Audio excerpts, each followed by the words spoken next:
The high holidays are almost upon us. On the holiday of Rosh Hashanah and Yom Kippur, God judges the whole world. He determines what our fate will be for the coming year. He uses our past actions and our future intentions.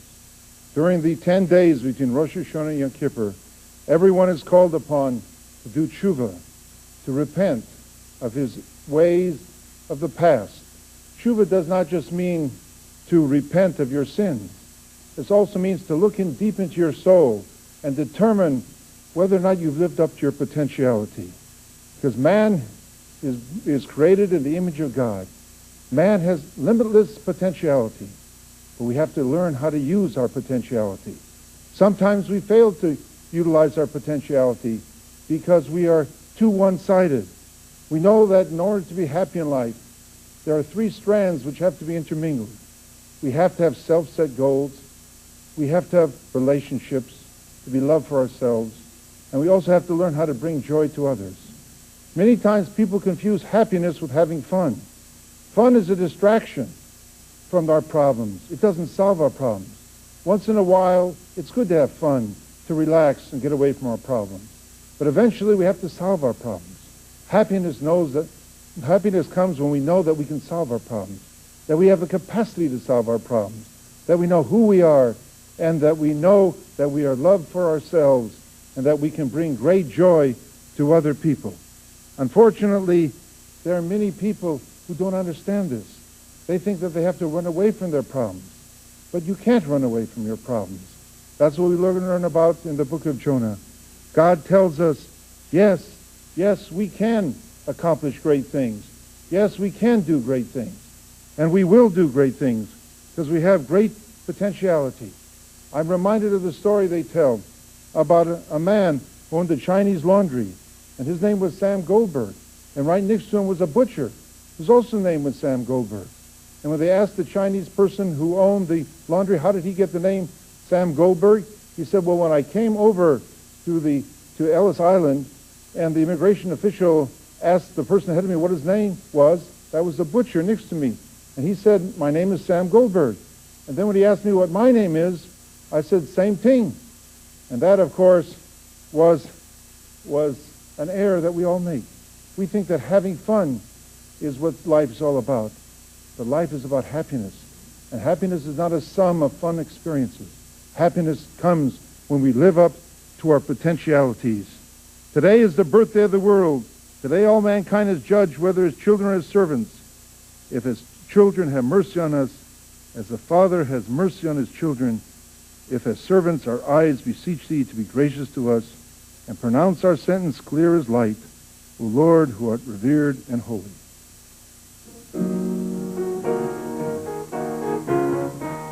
Hayom, hayom, haras olam, hayom, hayom, yamid b'mitzvot, kol yitzurei olamim, kol yitzurei olamim, im kivonim, im kivonim, im kivonim, im kivonim, rachamenu, rachamenu, Tirafeinu v'avonim, im kivonim, im kivonim, im kivonim, rachamenu, rachamenu, v'avonim, v'im kavodim, eineinu lecho, seloyos, ve'im kavodim,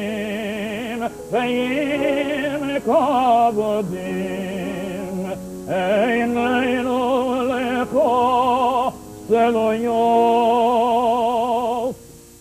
Ashkechoneinu, Ashkechoneinu, v'tzoti b'or mitzvoteinu. Oyom, oyom, oyom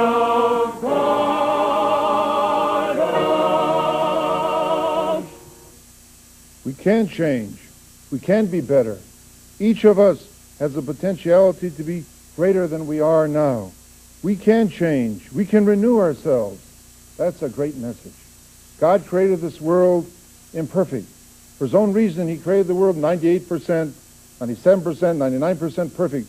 And he's called on us to help him perfect this world. And we have to start with ourselves. We can do greater. We can be better. We can have better relationships with our spouses, with our children. We can do better ourselves. According to the Jewish religion, man has three main responsibilities. He has a responsibility to himself, to develop his talents. He has a responsibility to his family and his community, to make sure that he has loving relationships and that the community is safe and secure and that he contributes to the community. And he also has a responsibility to God. All these three responsibilities have to be balanced. We can't do as we do in America today, say that everything just be for me and my talents, and if my family gets in the way of my talents, too bad, I'll jettison my family. And if God gets in the way too, I'll jettison him too. What we have to realize is that we count, and we only count if there's a God who counts on us. Because otherwise, what good are our achievements if we have nobody to bring to? What good are our achievements if they're not going to make a lasting difference in this world? But we all know that we're important. Therefore, we have to be judged. That's why Rosh Hashanah is known as a day of judgment. I'm reminded of the story they tell about a department store who had a huge sale. It was to start at 9 o'clock. And before the doors were opened, there must have been 500 people at line. And all of a sudden, a little old man came running to the front of the line. And a big, husky man in the front of the line looked at him and he says, "Get out of here," and he threw him back. 5 minutes later, that little old man came back again. And this time, the man was so incensed that he grabbed his arm, almost broke it, and threw him back. And the third time, 15 minutes later, when the little man tried again, the big man looked at him and he said, "If you come near this store, I'll break every bone in your body." And the little man looked at him and says, all right, I won't open the store." The most important thing in life is to know that you're counted on, that God needs you, is depending upon you, and therefore you can't let him down. You have to live a moral and a just life and help perfect this world. The great shofar is sounded, a gentle whisper is heard, the angels quaking with fear declare, the day of judgment is here to bring the host of heaven to justice. As a shepherd seeks out his flock, making his sheep pass under his rod, so as to make all the living souls pass before.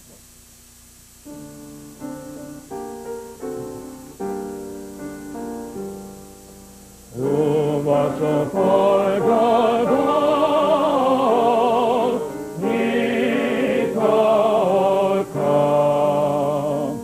mit all dem Honor da kommt, die Schalman. O Malachim, Yechofei Zon, ותנו לדוי יוחזון ויאמרו הנה יום הדין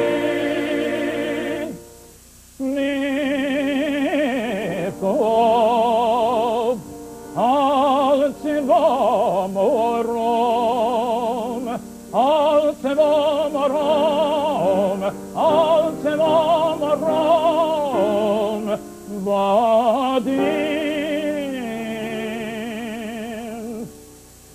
hilo yisu veyenevo vadim veyenevo vadim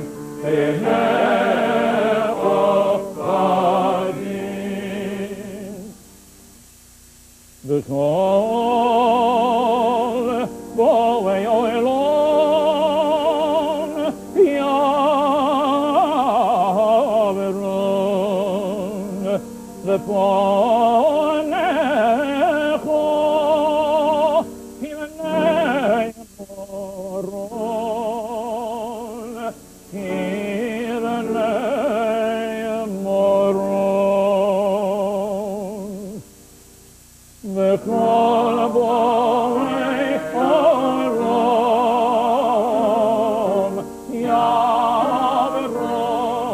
the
kol b'yotzecha, v'sif tov, es gizar, es gizar, gizar,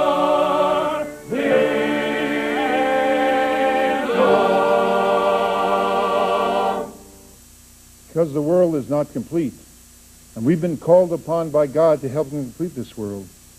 And because we, each of us, is also not complete, we're prone to make mistakes. But God does not hold these mistakes against us. If we realize that these are mistakes, and we don't go headlong into continuing these mistakes, it's very important that we confront our own inaccuracies, and we determine what they are, so that we can change, so that we can be better. We know that because we're incomplete, we must look for completeness. And Judaism says, how does a person become complete? He becomes complete by assuming responsibility. That's the concept of mitzvah, concept of doing good deeds. In marriage, what sanctifies marriage? It's not love. Love is what draws people together. But what sanctifies marriage in Judaism is the assumption of mutual responsibility for each other. When a couple each feels that they are responsible for their spouse to help fulfill his or her needs, then the marriage will be successful. It's based on love, true, in the sense that love brought the couple together. But it can only continue if there's a shared sense of responsibility. Therefore, man finds his greatest sense of completeness when he attaches himself to others. Unfortunately, today, people don't realize this. People think that the unattached person, the cowboy roaming on the plains, is the hero of our times. But that's not true in Judaism. That's going to lead to great loneliness and great alienation. When a person attaches himself to others, a person finds himself. But when a person looks only into himself, he becomes alienated. I'm reminded of the story they tell about a man who got on an airplane in Los Angeles and asked the stewardess to make sure he gets off in St. Louis because he was going to go to sleep. Well, when they got to Baltimore and the stewardess woke him up, boy, did he give her a tongue lashing. Another stewardess heard this and said, "My goodness, how could you take it?" He says, "Well, that's nothing. You just should have seen what the man did, what said to me, who I put off in St. Louis." In life, we have to understand that we find our greatest satisfaction by joining with others. From the beginning, from the very first, thou make known the decree of this day of Rosh Hashanah.